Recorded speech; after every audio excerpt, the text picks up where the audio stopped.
श्रीमद् भागवत महापुराण तीसरा अध्याय। भगवान श्री कृष्ण का प्राकट्य। श्री सुखदेव जी कहते हैं, परीक्षित, अब समस्त शुभ गुणों से युक्त बहुत सुहावना समय आया। रोहिणी नक्षत्र था। आकाश के सभी नक्षत्र, ग्रह और तारे शांत सौम्य हो रहे थे। दिशाएं स्वच्छ प्रसन्न थी। निर्मल आकाश में तारे जगमगा रहे थे। पृथ्वी के बड़े बड़े नगर, छोटे छोटे गांव, अहीरों की बस्तियां और हीरे आदि की खाने मंगलमय हो रही थी। नदियों का जल निर्मल हो गया था। रात्रि के समय भी सरोवरों में कमल खिल रहे थे। वन में वृक्षों की पंक्तियां रंग बिरंगे पुष्पों के गुच्छों से लद गई थी। कहीं पक्षी चहक रहे थे तो कहीं भौरे गुनगुना रहे थे। उस समय परम पवित्र और शीतल मंद सुगंध वायु अपने स्पर्श से लोगों को सुखदान करती हुई बह रही थी। ब्राह्मणों के अग्निहोत्र की कभी न बुझने वाली अग्नियां, जो कंस के अत्याचार से बुझ गई थी, वे इस समय अपने आप जल उठी। संत पुरुष पहले से ही चाहते थे कि असुरों की बढ़ती न होने पाए। अब उनका मन सहसा प्रसन्नता से भर गया। जिस समय भगवान के आविर्भाव का अवसर आया, स्वर्ग में देवताओं की दुंदुभियां अपने आप बज उठी। किन्नर और गंधर्व मधुर स्वर में गाने लगे तथा सिद्ध और चारण भगवान के मंगलमय गुणों की प्रस्तुति करने लगे। विद्याधारियां अप्सराओं के साथ नाचने लगी। बड़े बड़े देवता और ऋषि मुनि आनंद से भरकर पुष्पों की वर्षा करने लगे। जल से भरे हुए बादल समुद्र के पास जाकर धीरे धीरे गर्जना करने लगे। जन्म मृत्यु के चक्र से छुड़ाने वाले जनार्दन के अवतार का समय था। निशीथ, चारों ओर अंधकार का साम्राज्य था। उसी समय सबके हृदय में विराजमान भगवान विष्णु देव रूपिणी देवकी के गर्भ से प्रकट हुए। जैसे पूर्व दिशा में 16 कलाओं से पूर्ण चंद्रमा का उदय हो गया था। वसुदेव जी ने देखा, उनके सामने एक अद्भुत बालक है। उसके नेत्र कमल के समान कोमल और विशाल हैं। 4 सुंदर हाथों में शंख, गदा, चक्र और कमल लिए हुए है। वक्ष स्थल पर श्रीवत्स का चिन्ह अत्यंत सुंदर सुवर्णमयी देखा है। गले में कौस्तुभ मणि झिलमिला रही है। वर्षाकालीन मेघ के समान परम सुंदर श्यामल शरीर पर मनोहर पीतांबर फहरा रहा है।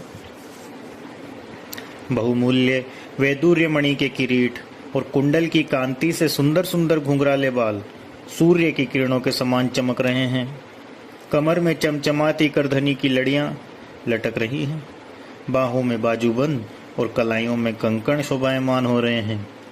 इन सब आभूषणों से सुशोभित बालक के अंग अंग से अनोखी छटा छिटक रही है। जब वसुदेव जी ने देखा कि मेरे पुत्र के रूप में तो स्वयं भगवान ही आए हैं, तब पहले तो उन्हें असीम आश्चर्य हुआ। फिर आनंद से उनकी आंखें खिल उठी। उनका रोम रोम परमानंद में मग्न हो गया। श्री कृष्ण का जन्मोत्सव मनाने की उतावली में उन्होंने उसी समय ब्राह्मणों के लिए 10,000 गायों का संकल्प कर दिया। परीक्षित, भगवान श्री कृष्ण अपनी अंग कांति से सूतिका ग्रह को जगमग कर रहे थे। जब वसुदेव जी को यह निश्चय हो गया कि ये तो परम पुरुष परमात्मा ही हैं, तब भगवान का प्रभाव जान लेने से उनका सारा भय जाता रहा। अपनी बुद्धि स्थिर करके उन्होंने भगवान के चरणों में अपना सिर झुका दिया और फिर हाथ जोड़कर वे उनकी स्तुति करने लगे। वसुदेव जी ने कहा, मैं समझ गया कि आप प्रकृति से अतीत साक्षात पुरुषोत्तम हैं। आपका स्वरूप है केवल अनुभव और केवल आनंद। आप समस्त बुद्धियों के एकमात्र साक्षी हैं। आप ही सर्ग के आदि में अपनी प्रकृति से त्रिगुणमयी जगत की सृष्टि करते हैं। फिर मैं इसमें प्रविष्ट न होने पर भी आप प्रविष्ट के समान जान पड़ते हैं।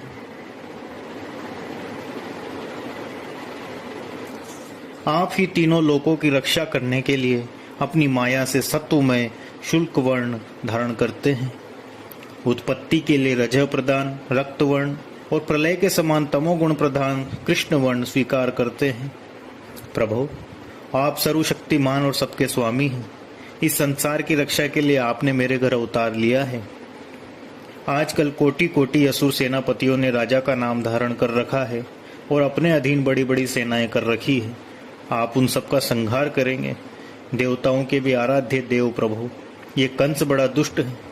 इसे जब मालूम हुआ कि आपका अवतार हमारे घर होने वाला है, तब उसने आपके भय से आपके बड़े भाइयों को मार डाला। अभी उसके दूत आपके अवतार का समाचार उसे सुनाएंगे और वह अभी अभी हाथ में शस्त्र लेकर दौड़ा आएगा। श्री सुखदेव जी कहते हैं, परीक्षित, इधर देवकी ने देखा कि मेरे पुत्र में तो पुरुषोत्तम भगवान के सभी लक्षण मौजूद हैं। पहले तो उन्हें कंस से कुछ भय मालूम हुआ, परंतु फिर वे बड़े पवित्र भाव से मुस्कुराती हुई स्तुति करने लगी। माता देवकी ने कहा, प्रभु, वेदों ने आपके लिए जिस रूप को अव्यक्त और सबका कारण बतलाया है, जो ब्रह्म ज्योति स्वरूप समस्त गुणों से रहित और विकारहीन है, जिसे विशेषण रहित, अनिर्वचनीय, निष्क्रिय एवं केवल विशुद्ध सत्ता के रूप में कहा गया है, वही बुद्धि आदि के प्रकाशक विष्णु आप स्वयं हैं। जिस समय ब्रह्मा की पूरी आयु दो परार्थ समाप्त हो जाते हैं, काल शक्ति के प्रभाव से सारे लोक नष्ट हो जाते हैं, पंच महाभूत अहंकार में, अहंकार महतत्व में और महतत्व प्रकृति में लीन हो जाता है, उस समय एकमात्र आप ही शेष रह जाते हैं। इसी से आपका एक नाम शेष भी है। मधुसूदन, इस पापी कंस को यह बात मालूम न हो कि आपका जन्म मेरे गर्भ से हुआ है। मेरा धैर्य टूट रहा है। आपके लिए मैं कंस से बहुत डर रही हूँ। विश्वात्मन, आपका ये रूप अलौकिक है। आप शंख, चक्र, गदा और कमल की शोभा से युक्त अपना ये चतुर्भुज रूप छिपा लीजिए। प्रलय के समय आप इस संपूर्ण विश्व को अपने शरीर में वैसे ही स्वाभाविक रूप से धारण करते हैं जैसे कोई मनुष्य अपने शरीर में रहने वाले छिद्र रूप आकाश को। वही परम पुरुष परमात्मा आप मेरे गर्भवासी हुए। यह आपकी अद्भुत मनुष्य लीला नहीं तो और क्या है। श्री भगवान ने कहा, देवी, स्वयंभू मनवंतर में जब तुम्हारा पहला जन्म हुआ था, उस समय तुम्हारा नाम था पृषि और ये वसुदेव सुतपा नाम के प्रजापति थे। तुम दोनों के हृदय बड़े ही शुद्ध थे। जब ब्रह्मा जी ने तुम दोनों को संतान उत्पन्न करने की आज्ञा दी, तब तुम लोगों ने इंद्रियों का दमन करके उत्कृष्ट तपस्या की। तुम दोनों ने वर्षा, वायु, घाम, शीत, उष्ण आदि काल के विभिन्न गुणों का सहन किया और प्राणायाम के द्वारा अपने मन के मल धो डाले। तुम दोनों कभी सूखे पत्ते खा लेते और कभी हवा पीकर ही रह जाते। तुम्हारा चित्त बड़ा शांत था। इस प्रकार तुम लोगों ने मुझसे अभिष्ट वस्तु प्राप्त करने की इच्छा से मेरी आराधना की। मुझ में चित्त लगाकर ऐसा परम दुष्कर और घोर तप करते करते देवताओं के 12,000 वर्ष बीत गए। पुण्यमयी देवी, उस समय मैं तुम दोनों पर प्रसन्न हुआ, क्योंकि तुम दोनों ने तपस्या, श्रद्धा और प्रेममय भक्ति से अपने हृदय में नित्य निरंतर मेरी भावना की थी। उस समय तुम दोनों की अभिलाषा पूर्ण करने के लिए वर देने वालों का राजा मैं इसी रूप से तुम्हारे सामने प्रकट हुआ। जब मैंने कहा कि तुम्हारी जो इच्छा हो मुझसे मांग लो, तब तुम दोनों ने मेरे जैसा पुत्र मांगा। उस समय तक विषय भोगों से तुम लोगों का कोई संबंध नहीं हुआ था। तुम्हारी कोई संतान भी न थी। इसलिए मेरी माया से मोहित होकर तुम दोनों ने मुझसे मोक्ष नहीं मांगा। तुम्हें मेरे जैसा पुत्र होने का वर प्राप्त हो गया और मैं वहां से चला गया। अब सफल मनोरथ होकर तुम लोग विषयों का भोग करने लगे। मैंने देखा कि संसार में शील, स्वभाव, उदारता तथा अन्य गुणों में मेरे जैसा दूसरा कोई नहीं है। इसलिए मैं ही तुम दोनों का पुत्र हुआ और उस समय मैं कृष्णगर्भ के नाम से विख्यात हुआ। फिर दूसरे जन्म में तुम हुई अदिति और वसुदेव हुए कश्यप। उस समय भी मैं तुम्हारा पुत्र हुआ। मेरा नाम था उपेंद्र। शरीर छोटा होने के कारण लोग मुझे वामन भी कहते थे। सती देवकी, तुम्हारे इस तीसरे जन्म में भी मैं उसी रूप से फिर तुम्हारा पुत्र हुआ हूँ। मेरी वाणी सर्वदा सत्य होती है। मैंने तुम्हें अपना ये रूप इसलिए दिखला दिया है कि तुम्हें मेरे पूर्व अवतारों का स्मरण हो जाए।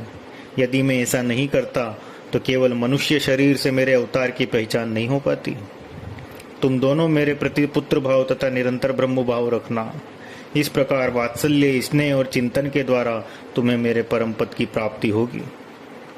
श्री सुखदेव जी कहते हैं, भगवान इतना कहकर चुप हो गए।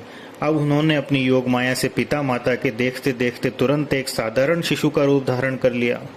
तब वसुदेव जी ने भगवान की प्रेरणा से अपने पुत्र को लेकर सूतिका गृह से बाहर निकलने की इच्छा की। उसी समय नंद पत्नी यशोदा के गर्भ से उस योग माया का जन्म हुआ, जो भगवान की शक्ति होने के कारण उनके समान ही जन्म रहित है। उसी योग माया ने द्वारपाल और पूर्ववासियों की समस्त इंद्रिय वृत्तियों की चेतना हर ली। वे सब के सब अचेत होकर सो गए। बंदी गृह के सभी दरवाजे बंद थे। उनमें बड़े बड़े किवाड़, लोहे की जंजीरें और ताले जड़े हुए थे। उनके बाहर जाना बड़ा ही कठिन था। परंतु वसुदेव जी भगवान श्री कृष्ण को गोद में लेकर ज्यों ही उनके निकट पहुंचे, त्यों ही वे दरवाजे आप से आप खुल गए। ठीक वैसे ही जैसे सूर्योदय होते ही अंधकार दूर हो जाता है, उस समय बादल धीरे धीरे गरज कर जल की फुहारें छोड़ रहे थे। इसलिए शेष जी अपने फनों से जल को रोकते हुए भगवान के पीछे पीछे चलने लगे। उन दिनों बार बार वर्षा होती रहती थी, इससे यमुना जी बहुत बढ़ गई थी। उनका प्रवाह गहरा और तेज हो गया था। तरल तरंगों के कारण जल पर फेन ही फेन हो रहा था। सैकड़ों भयानक भंवर पड़ रहे थे। जैसे सीतापति भगवान श्री रामचंद्र जी को समुद्र ने मार्ग दे दिया था, वैसे ही यमुना जी ने भगवान को मार्ग दे दिया। वसुदेव जी ने नंद बाबा के गोकुल में जाकर देखा कि सबके सब गोप नींद से अचेत पड़े हुए हैं। उन्होंने अपने पुत्र को यशोदा जी की सैया पर सुला दिया और उनकी नवजात कन्या को लेकर वे बंदी गृह में लौट आए। जेल में पहुंचकर वसुदेव जी ने उस कन्या को देवकी की शैया पर सुला दिया और अपने पैरों में बेड़ियां डाल ली तथा पहले की तरह ही वे बंदी गृह में बंद हो गए। उधर नंद पत्नी यशोदा जी को इतना तो मालूम हुआ कि कोई संतान हुई है, परंतु वे यह न जान सकी कि पुत्र है या पुत्री, क्योंकि एक तो उन्हें बड़ा परिश्रम हुआ था और दूसरे योग माया ने उन्हें अचेत कर दिया था। इस प्रकार तीसरा अध्याय समाप्त हुआ। जय श्री कृष्ण।